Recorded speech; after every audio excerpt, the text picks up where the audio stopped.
Les contes, c'est au départ vraiment une transmission orale, principalement faite par les femmes envers les enfants. Au départ, c'était ça, avant que des hommes s'en emparent et mettent leur nom, signent les contes, alors que c'est pas des histoires qui viennent d'eux au départ. Et donc, c'est aussi un devoir de matrimoine de reprendre ces contes. Et puis, dans la lignée de nos aînés, de pouvoir leur redonner des résonances d'aujourd'hui, des résonances actuelles, et les rendre plus justes.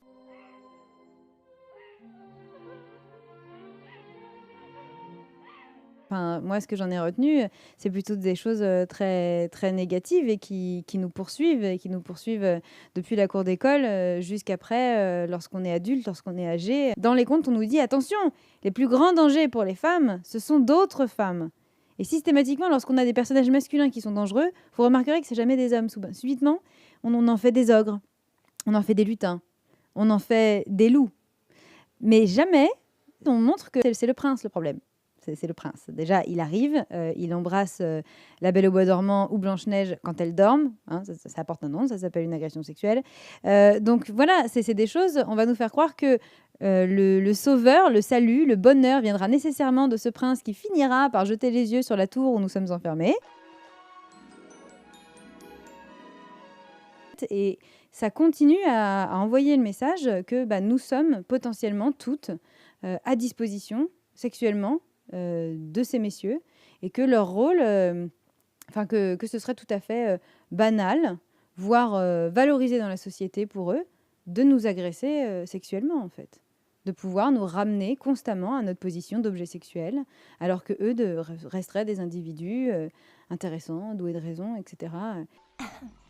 Ma chérie, il faut que tu arrêtes de repousser tous les prétendants qui se présentent. Selon la loi, tu dois avoir épousé un prince avant ton prochain anniversaire. La loi est mauvaise. Il ne te reste plus que 3 jours.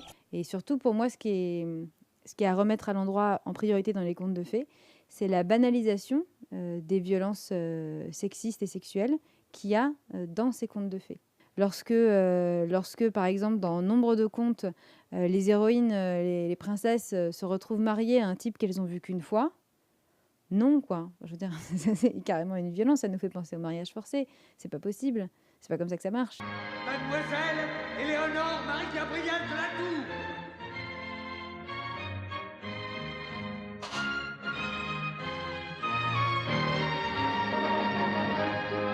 Pour moi, ça a produit 2 choses très différentes selon qu'on est un petit garçon ou une petite fille, puisque les petites filles sont du côté de celles qui vont être opprimées et les petits garçons du côté de ceux qui, en grandissant, alors quand ils sont enfants, non, mais en grandissant, devraient passer du côté des oppresseurs. Donc eux, ils ont un intérêt pour plus tard à endosser ces rôles de soi-disant sauveurs, de soi-disant super-héros. Enfin voilà, on va avoir tout un tas de personnages très valorisants.